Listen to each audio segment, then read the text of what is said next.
John's Knives. Happy Thursday morning to you. Hope everyone is doing well. Got a couple of things I want to look at with you today. Got a little surprise in the mail. And also got a knife I'm going to show you on this thankful Thursday. All right, so let's get right to it. All right, so let me show you what came in the mail. Look at this. Woo. It's the Case Collectors Club packet. I was pretty happy to see that arrive in the mail. I think that was the day before yesterday. It did take a while to get it, but looks pretty cool. Let's see what's in it. So, open this guy up. Set him over here, and let's see what we got. So, first thing in there looks to be their 2023 promotions for the Collectors Club.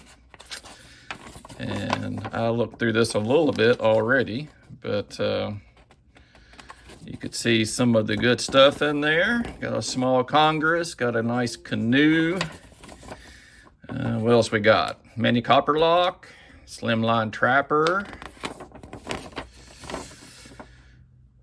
rust lock, and another mini copper with pin. 25th anniversary, it looks like. Kind of cool. And then we got a little ordering form there on the back. So yeah, this is going to cost me money, isn't it? I can feel it coming.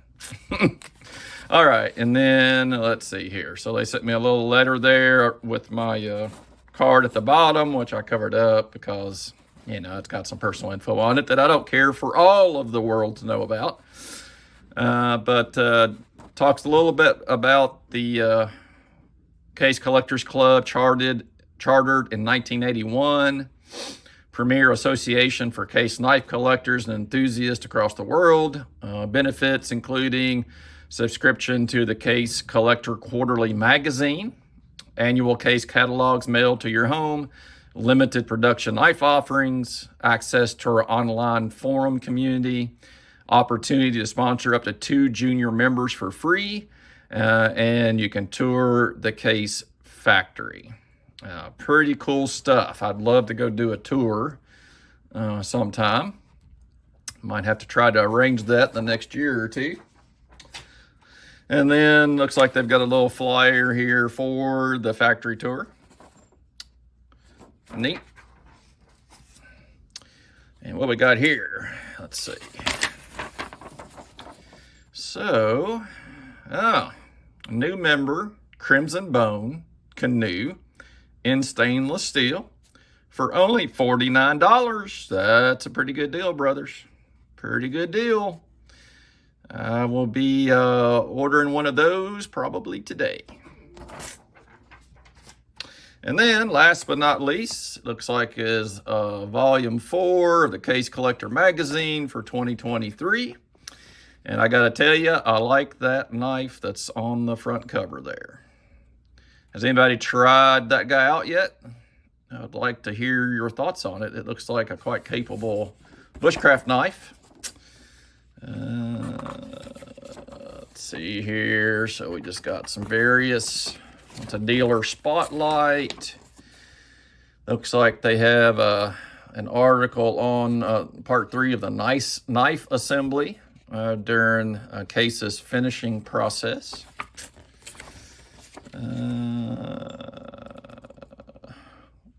Had a celebration up in Bradford, Pennsylvania.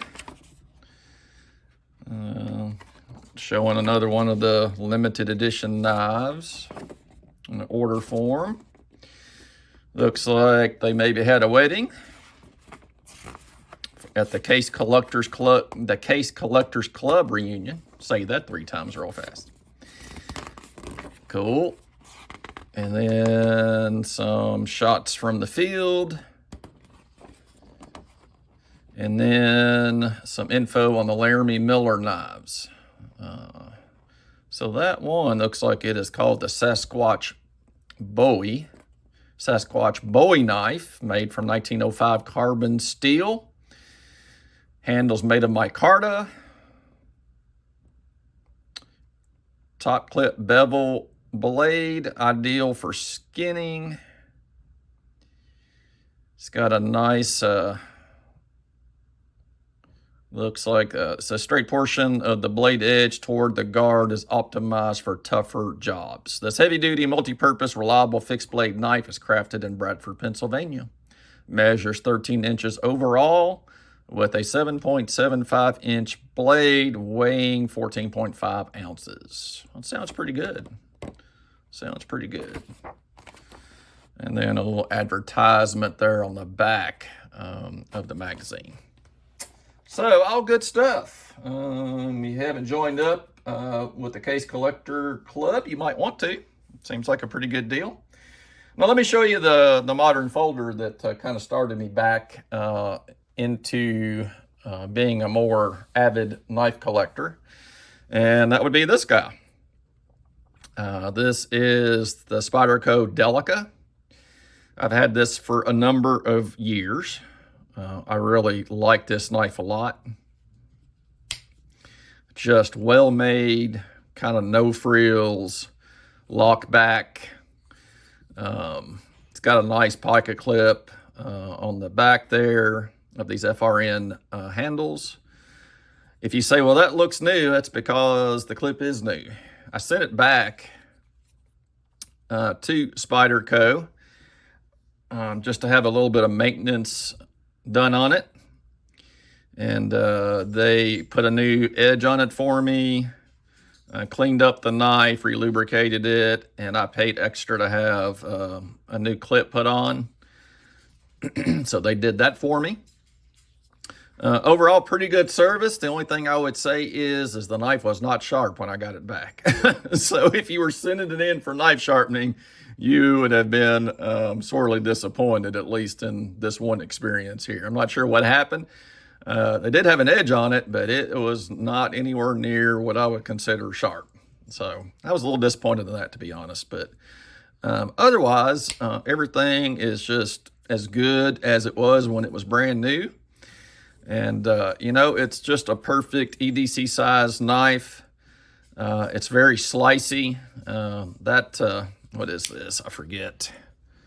It's VG10 steel. And, I mean, that thing just gets sharp as a razor, and it seems like it holds an edge pretty darn well. So just a great knife. I like the Spyderco hole there. I'm sure there's a fancier name for it than that, but just a good looking Spyderco knife. And probably in the modern folders, I tend to like the Spyderco designs a little bit better. And they're certainly better priced than some of their competitors. But anyway, just wanted to show that knife off to you today. If you haven't ever used a Delica, it's a great value for the price. Just a solid little knife, and I've been pleased to have it as part of my collection and as a daily carry for several years. I mean, I carried this knife nonstop every day, and so it has held up really well. And I would recommend you picking up one if you don't have one. I got the orange, so, you know, it's hard to lose. If you lay it down somewhere, it's pretty easy to see. So that's a good thing about the orange handle scales there.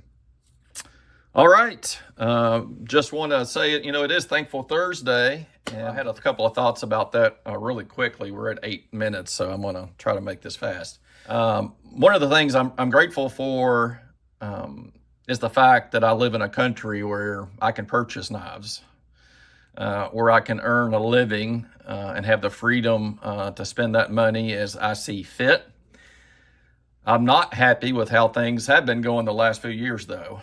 And I certainly feel like we have had many of our rights stripped away. And our government overall has moved away from some of the very principles it was founded on. And so that's a very worrying event to me, to see the things that have happened, to see our southern border completely open and the invasion that just continues to take place. So I hope 2024 will see some major changes to get things back to how they used to be, and to see our country headed back toward a better path. But I am grateful for the freedoms that I still do have And I'm grateful for those who have served in our military, and many of them given their very lives so that we can live in a free country. So some things to think about today. This freedom did not come cheaply. And it's certainly not something to not pay attention to or to not value, because it's not always been available to many countries in the world. They have never lived in a free society, and yet we do. And so once again, thanks so much for watching, for supporting the channel, and we'll see you again tomorrow with more life stuff. Have a great Thursday. Thanks for watching. Take care. Bye-bye.